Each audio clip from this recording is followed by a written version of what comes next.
Halo pemirsa Delta TV dimanapun Anda berada, senang sekali rasanya saya Taskia Aziza dapat kembali hadir menjumpai Anda, tentunya dalam program kesayangan Anda, Halo Legislator. Pemirsa, bicara tentang politik memang tidak ada habisnya, khususnya di negara kita Republik Indonesia. Politik tidak hanya berbicara tentang suatu bentuk negara, melainkan juga tentang masyarakat dan segala aspek yang berkepentingan di dalamnya. Dan hari ini pemirsa, saya akan berbincang-bincang dengan salah satu tokoh dewan kita, anggota Komisi 3 DPRD Kabupaten Lampung Tengah, dan sekaligus yang terlantik sebagai anggota DPRD Provinsi Lampung. Bapak Singa Ersa Awangga, Pak. Luar biasa Bapak. Dari namanya sendiri sudah ada pancaran kegagahan dari pemimpin kita nih sebagai anggota Dewan, anggota Komisi 3 DPRD Kabupaten Lampung Tengah saat ini ya Pak ya. Baik Pak, bagaimana kabarnya Pak? Baik, alhamdulillah sehat. Walaupun cukup melelahkan selama mengikuti pileg ini, namun sudah fresh kembali. Baik Pak, berarti sebelumnya memang banyak sekali kesibukan ya Pak ya, pasca pemilu 2024. Apa saja Pak yang Bapak rasakan pasca pemilu 2024 ini Pak?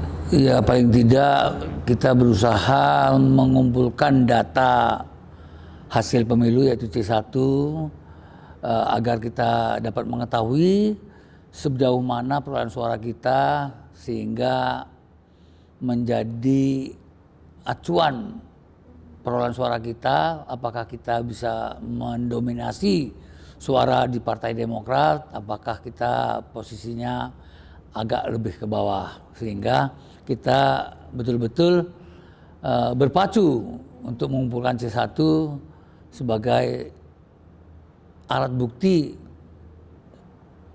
untuk perolehan suara kita. Baik Pak, berarti Bapak mengikuti proses dari awal sampai akhirnya hingga saat ini ya Pak ya. Alhamdulillah. Nuansa yang Bapak rasakan di tahun 2024 ini pemilunya dibandingkan pemilu sebelumnya Pak? Nampaknya pemilu tahun ini cukup lebih kondusif ya, lebih baik daripada pemilu sebelumnya. Dan tentunya pembenahan dari KPU juga sudah terasa. Kalau seperti halnya di 2019 itu saksi-saksi menulis hasil C1, tetapi untuk pemilu di tahun ini sudah difotokopi baru ditandatangani dan dibagikan. Alhamdulillah, jadi tidak akan pernah terjadi perbedaan antara C1 partai yang satu dengan partai yang lain. Artinya menunjukkan angka yang lebih positif atau lebih kondusif ya Pak ya? Betul. Dan hasilnya juga sudah terpercaya seperti itu ya Pak? Meyakinkan. Benar sekali. Dan kemudian Bapak, sebelumnya kami mengucapkan selamat nih Pak terhadap mungkin kepada Bapak yang sudah terpilih kembali nih Pak. Dari yang sebelumnya DPRD di Lampung Tengah ya Pak ya, Komisi 3, dan sekarang sebagai DPRD Provinsi Lampung ya Pak ya. Baik Pak. Baik, terima kasih atas ucapannya. Namun sekarang masih tetap saya sebagai anggota DPRD Lampung Tengah, dan hari Rabu besok baru diadakan pleno di KPU Provinsi untuk menentukan siapa pemenang yang sebenarnya, dan insya Allah dilantik di bulan Agustus nanti, sehingga betul-betul sudah menjadi anggota DPRD Provinsi Lampung. Baik Pak, itu harapan besar dari kami semua. Amin. Masyarakat ya Pak ya, yang menanti kebijakan-kebijakan dan solusi terbaru nih dari Bapak selaku Dewan dari Provinsi Lampung nantinya. Bapak, ini kan Bapak terpilih kembali nih Pak. Apa yang Bapak usung dari sebelumnya sebagai anggota Dewan di Komisi 3 DPRD Lampung Tengah menjadi DPRD Provinsi Lampung seperti itu Pak? Tentunya kita dalam mengemban tugas wakil rakyat, tentunya kita akan selalu mencoba untuk bermanfaat lebih banyak orang lagi. Kalau selama ini saya di Lampung Tengah, saya mewakili masyarakat Lampung Tengah, tentunya di provinsi saya akan mewakili seluruh masyarakat di Provinsi Lampung yang ada.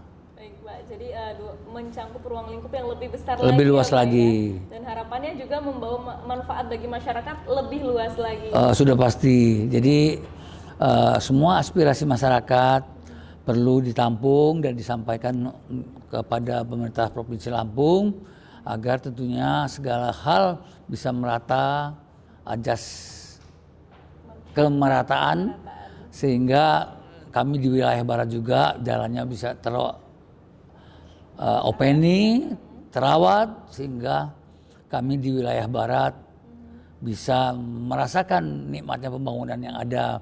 Mengingat kebetulan saya terpilih dari calon provinsi yang berada di wilayah barat. Baik Pak, itu harapan besar juga dari masyarakat ya Pak ya? Tentunya demikian. Baik Pak, mungkin ada perbedaannya Pak, hambatan-hambatan yang Bapak rasakan nih sebelumnya ketika Bapak berada di Komisi 3 sebagai anggota Dewan Komisi 3 DPRD Kabupaten Lampung Tengah dan mencalonkan kembali nih, apa perbedaan hambatan-hambatannya Pak pada saat pencalonan kemarin Pak? Tentunya mengingat provinsi itu mencakup satu Kabupaten Lampung Tengah yaitu dengan 28 kecamatan, tentunya sangat melelahkan di mana kita harus bersosialisasi di 28 kecamatan. Lebih luas lagi. Yang kemarin saya hanya 5 kecamatan di Dapil 4. Tapi luar biasa dengan 5 kecamatan tadi memperoleh suara tertinggi juga dan kembali terpilih kembali ya Pak ya? Ya, alhamdulillah.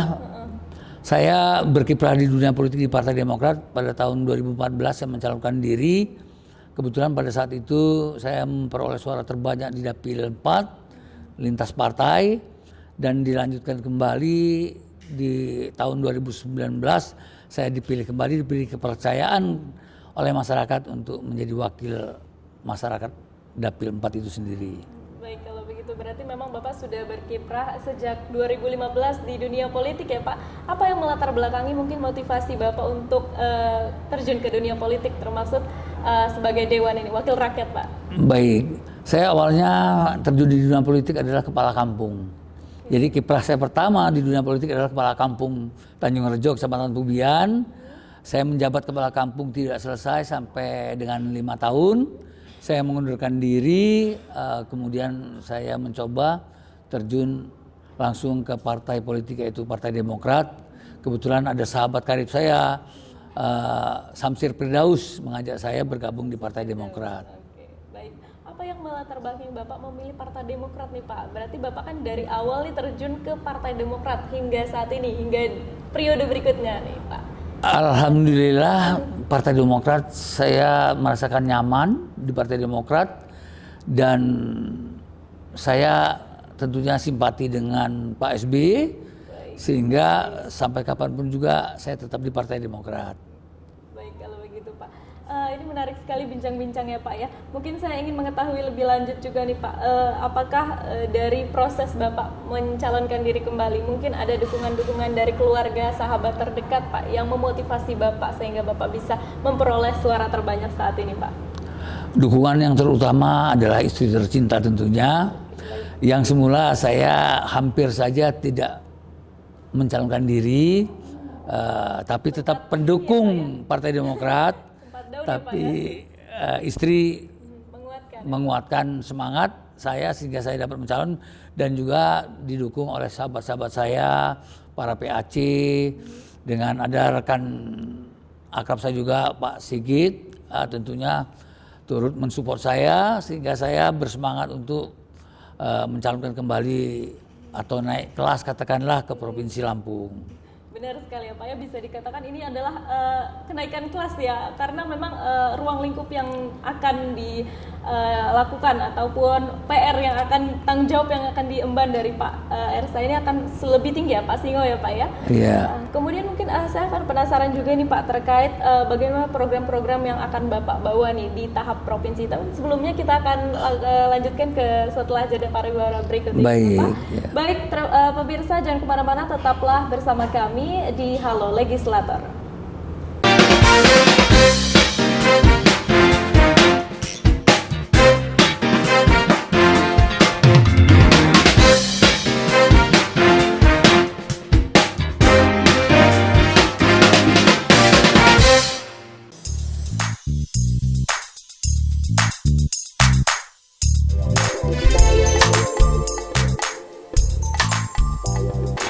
Warnanya menjadi coklat muda seperti ini, tetapi dalamnya masih moist dan dalamnya berwarna putih.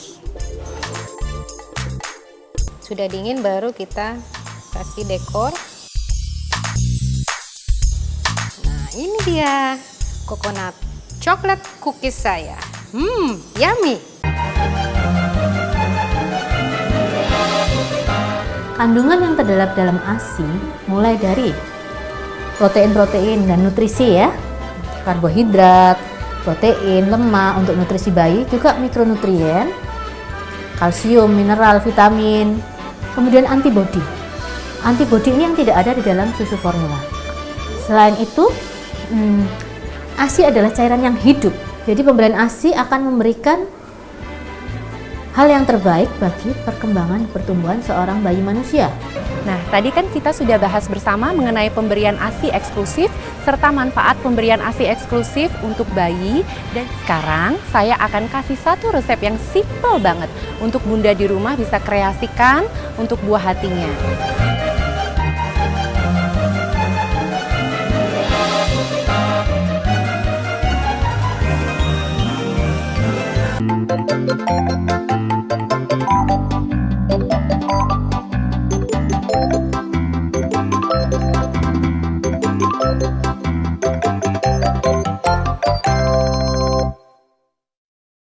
Kembali lagi, Kak Nitin akan berbagi keceriaan di Ceria Cerita Anak bersama Kak Nit dan Naomi.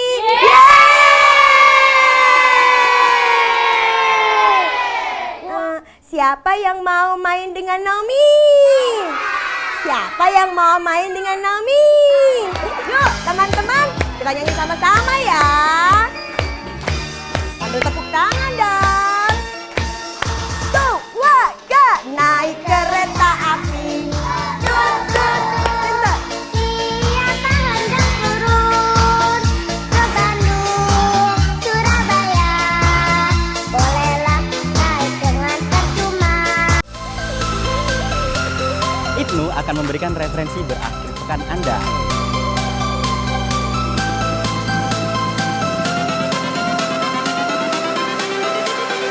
Everything changes.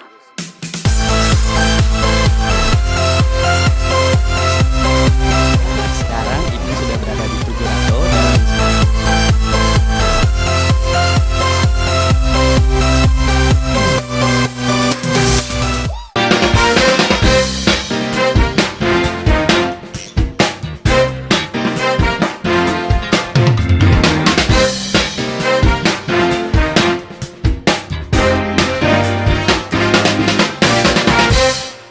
Baik pemirsa Delta TV dimanapun Anda berada, senang sekali Anda kembali menjumpai Halo Legislator. Masih bersama saya Taskia Azizah dan bersama Bapak Singa Ersa Awangga ya Pak, Ya. Bapak Singo. Bapak selaku anggota Komisi 3 DPRD Kabupaten Lampung Tengah dan saat ini terpilih kembali menjadi anggota DPRD Provinsi Lampung ya Pak ya. Baik Bapak, kita tadi membahas terkait dengan pencalonan diri Bapak kembali dan sekarang terpilih ya Pak ya. Nah mungkin masyarakat penasaran nih Pak, apa program yang akan Bapak bawa, pembaharuan yang Bapak akan berikan khususnya dalam skala Provinsi Lampung ini Pak? Baik, terima kasih. Saya sebagai wakil dari masyarakat Lampung Tengah mungkin akan mencoba banyak membawa aspirasi yang saya tampung dari masyarakat, keluhan-keluhan masyarakat ke pemerintah Provinsi Lampung agar dapat kiranya terakomodir keluhan-keluhan masyarakat itu dapat tertanggulangi sehingga masyarakat Lampung Tengah ini menuju kesejahteraan masyarakatnya. Baik, berkaitan dengan keluhan-keluhan masyarakat tadi ya Pak ya, apakah selama Bapak menjabat sebagai Komisi 3 DPRD Lampung Tengah ada keluhan-keluhan masyarakat yang saat ini masih menjadi PR dan akan Bapak tuntaskan ketika menjadi anggota Dewan DPRD Provinsi Lampung ini Pak? Baik, jadi di Lampung Tengah ini terkesan jalan itu banyak sekali yang rusak. Jadi Infrastruktur ya Pak infrastruktur ya, jalan. Jadi setiap masyarakat melintas di Lampung Tengah seakan-akan jalan provinsinya pun ikut rusak juga, bukan hanya jalan kabupaten, mengingat memang luas Kabupaten Lampung Tengah ini terluas seprovinsi Lampung. Mudah-mudahan ke depan jalan-jalan provinsi dapat teratasi perbaikan jalannya sehingga memperlancar arus ekonomi dari masyarakat itu sendiri. Itu yang di bidang Komisi 3 pembangunan. Namun di bidang pertanian juga, karena saya ikut menampung aspirasi masyarakat Lampung Tengah, ini yang banyak sekali jadi keluhan masyarakat adalah kelangkaan pupuk. Mudah-mudahan ke depan pemerintah pusat pun dapat menanggulangi kelangkaan pupuk ini. Baik Pak, bicara tentang kelangkaan pupuk berarti mungkin di Lampung Tengah ini menjadi problematika juga bagi masyarakat ya Pak ya. Apakah itu menjadi berdampak pada juga pangan ataupun bahan-bahan pokok yang ada di wilayah ini Pak, menjadi mungkin ada peningkatan harga gitu menjelang bulan Ramadan juga Pak? Jadi masalah pupuk ini tentunya sangat-sangat dibutuhkan oleh masyarakat pada saat-saat musim tanam begini. Tetapi justru kelangkaan pupuk itu di musim-musim tanam seperti ini. Jadi kalau tentang pertanian itu sebetulnya di Komisi 2, namun hasil reses saya di masyarakat selalu kelangkaan pupuk ini menjadi topik paling sering muncul keluhan masyarakat di bidang pupuk. Jadi sudah jelas pupuk ini adalah untuk meningkatkan hasil panen petani sehingga meningkatkan kesejahteraan petani. Namun dengan kelangkaan pupuk ini hasil panen pun kurang memuaskan bagi masyarakat. Itu memang ada korelasinya antara tadi kelangkaan pupuk, kemudian juga hasil panen dan kesejahteraan petani ya, yang dampaknya juga kepada kesejahteraan masyarakat secara menyeluruh khususnya di Provinsi Lampung ini. Baik, kemudian Bapak, kita berkaitan dengan Pilpres kemarin ya Pak ya, kita mengetahui dari angka sementara ini untuk hasil quick count dari KPU Komisi Pemilihan Umum bahwa paslon nomor urut 2 ya Pilpres itu menempati posisi tertinggi, dan apabila nanti berhasil dilantik nih Pak, apa harapan Bapak dengan adanya presiden atau pimpinan baru kita di dalam negara Indonesia ini kepada wilayah khususnya Provinsi Lampung apabila nanti Bapak sudah terpilih juga? Baik, jadi saya berharap apabila nanti Pak Prabowo sudah terlantik menjadi Presiden Republik Indonesia, mudah-mudahan keluhan masyarakat tentang pertanian ini banyak menjadi perhatian khusus dari Bapak Presiden agar masyarakat dapat meningkatkan kesejahteraan atau taraf hidupnya, sehingga tujuan daripada kita semua untuk mengentaskan kemiskinan, meningkatkan perekonomian masyarakat, sehingga semua itu dapat berjalan dan tercapai dengan sukses. Amin, kalau gitu itu semua yang diharapkan oleh masyarakat juga tentunya ya Pak. Ya.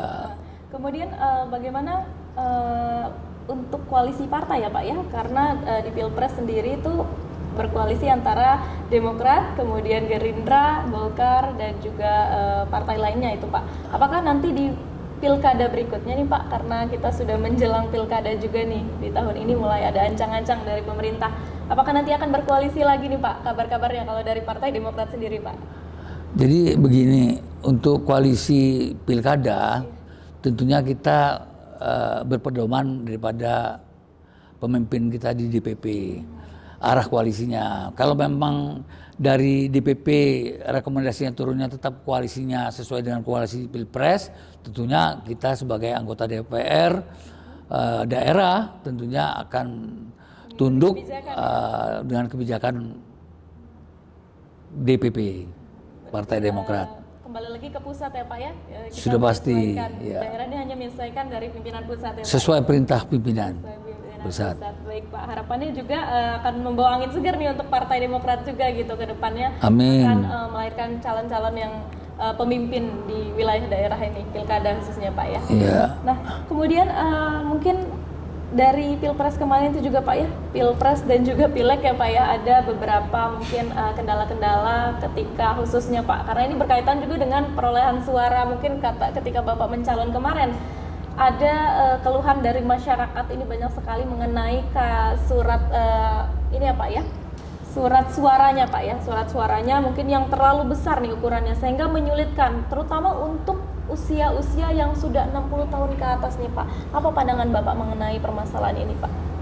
Jadi surat suaranya memang terlalu lebar, justru dibuka di dalam TPS, bilik itu sampai tidak bisa terbuka pol, sehingga masyarakat mencoblos banyak yang rusak. Contohnya saja di kampung saya yang mayoritas pendukung saya tentunya itu suara rusak saya banyak sekali. Banyak sekali, justru akhirnya mereka merasa susah bukanya, yang dicoblos hanya partainya saja. Tapi Kayak mana itu Pak? tembus, jadi mereka membukanya belum pol, sudah melihat nama saya dicoblos sehingga tembus ke belakang-belakangnya sehingga dinyatakan tidak sah.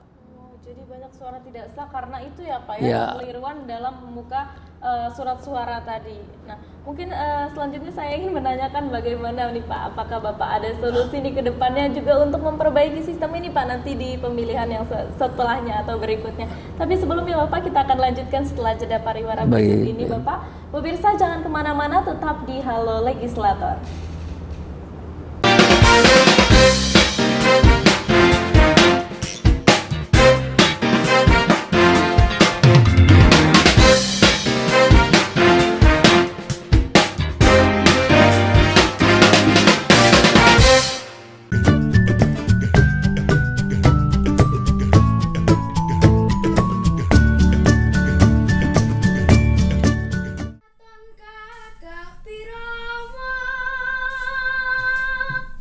Darah seni yang diturunkan dari orang tua, buyut, dan eyangnya mengantarkan Woro Mustiko Siwi menjadi dalang cilik yang serba bisa.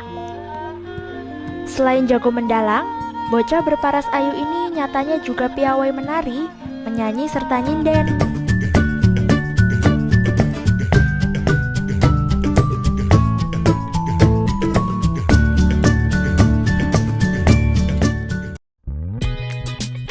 Hey movie maker, this is Indie Movie. Ya, jepit rambut kakak nggak? Jepit rambut. Pastikan kita untuk movie maker untuk selalu mensupport film-film indie karya anak baru. Seperti inilah kekosongan hidup.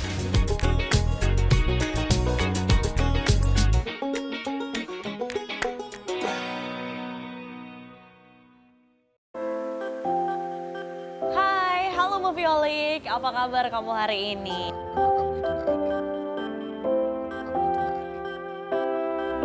Rangga, yang kamu lakukan ke saya itu jahat, jahat, jahat.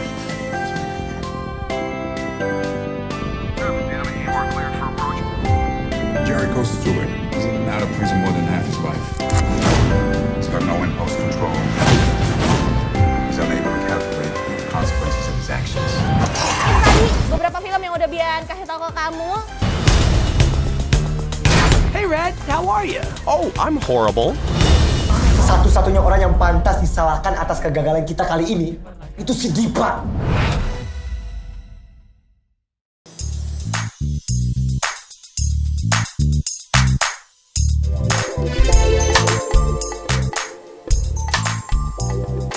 Warnanya menjadi coklat muda seperti ini, tetapi dalamnya masih moist dan dalamnya berwarna putih. Sudah dingin baru kita kasih dekor. Nah, ini dia.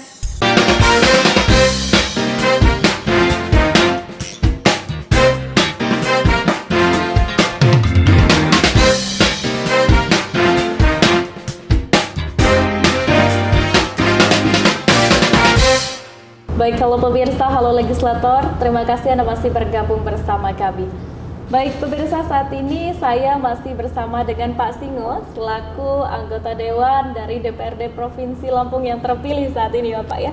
Baik, kita akan melanjutkan diskusi selanjutnya, Pak, terkait dengan tadi kita berbincang masalah-masalah yang ada di lapangan ketika pemilu 2024 kemarin ya, Pak ya, dari Pilpres dan juga Pileg. Ada penemuan kertas yang mungkin memang mengalami kendala tidak sah, surat suara yang tidak sah karena tadi pencoblosannya Pak ya. Nah, mungkin ada program ataupun solusi dari Bapak ketika nanti Bapak sudah menjabat sebagai anggota Dewan Provinsi Lampung untuk memperbaharui itu Pak.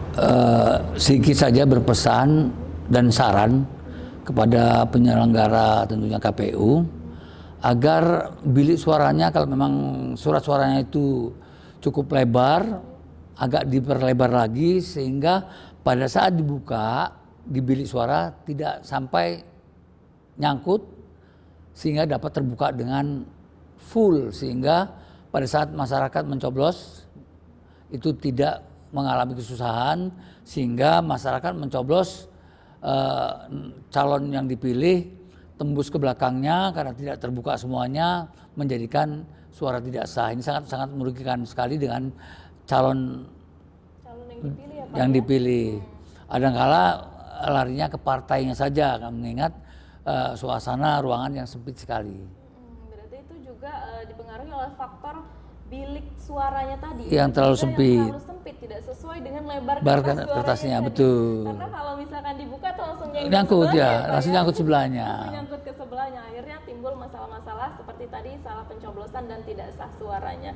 Nah, mungkin ada laporan-laporan lain Pak yang Bapak temukan atau masyarakat temukan dan dilaporkan ke Bapak nih, keluhan-keluhan terkait pemilu 2024. Kalau di daerah saya kelihatannya keluhan tidak adalah hanya keluhan surat suara yang terlalu besar, tentunya disebabkan juga terlalu banyaknya partai politik peserta pemilu sehingga harus membutuhkan kertas suara yang lebih besar, tetapi tidak dibarengi dengan lebar bilik suaranya. Mudah-mudahan ke depan seiring waktu berjalan kita selalu membenahi sehingga mencapai kesempurnaan dalam melaksanakan pemilihan umum.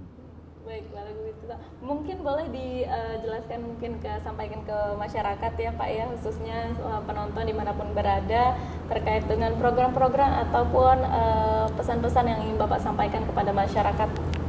Baik, terima kasih, pertanyaan yang bagus sekali. Jadi saya berharap ke depan semua aspirasi masyarakat yang tentunya untuk meningkatkan kesejahteraan masyarakat sesuai dengan tujuan kita bernegara untuk mengentaskan kemiskinan dan mensejahterakan masyarakat bisa tercapai dengan adanya pemerintah pusat maupun daerah sama-sama memperhatikan apa yang menjadi keluhan masyarakat sehingga keluhan itu dapat tertanggulangi, membuat masyarakat nyaman, tentram sehingga tidak adanya gejolak-gejolak yang tidak kita inginkan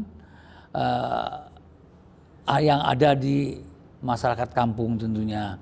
Karena kita di Lampung ini banyak sekali masyarakat yang dengan disiplin ilmu yang sangat minim, sehingga mungkin dengan diperhatikannya masyarakat bisa bersekolah lebih tinggi, lebih lagi dapat memberikan berkontribusi dengan adanya pembangunan yang ada di wilayah Lampung ini.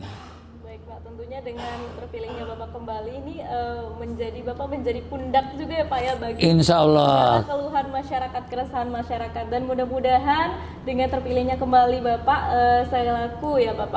selaku Dewan Anggota DPRD Provinsi Lampung itu bisa menjadi angin segar juga untuk masyarakat dalam menyampaikan aspirasi dan keluhan masyarakat untuk kesejahteraan khususnya di wilayah Lampung saat ini ya Pak. Kebetulan ini di Lampung, Provinsi Lampung ini yang Dapil 7 Lampung Tengah ini kami di wilayah barat mendapatkan 5 kursi. Mudah-mudahan rekan-rekan nanti bisa berkolaborasi dengan yang lain partai dapat membangun wilayah barat ini, Lampung Tengah wilayah barat ini lebih baik lagi, khususnya dan umumnya seprovinsi Lampung lebih baik lagi.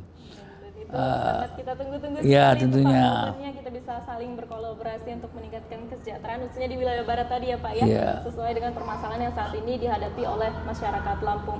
Dan pemirsa, itu tadi bincang-bincang kita bersama dengan anggota Dewan DPRD Provinsi Lampung saat ini, yaitu Bapak Singo ya Pak, Bapak Singo Ersa Awangga Bapak. Terima kasih banyak atas waktunya telah menyempatkan di tengah-tengah Baik, terima kasih Bapak. kembali, mudah-mudahan bermanfaat. Amin, baik Bapak. Terima kasih pemirsa telah menyaksikan Halo Legislator.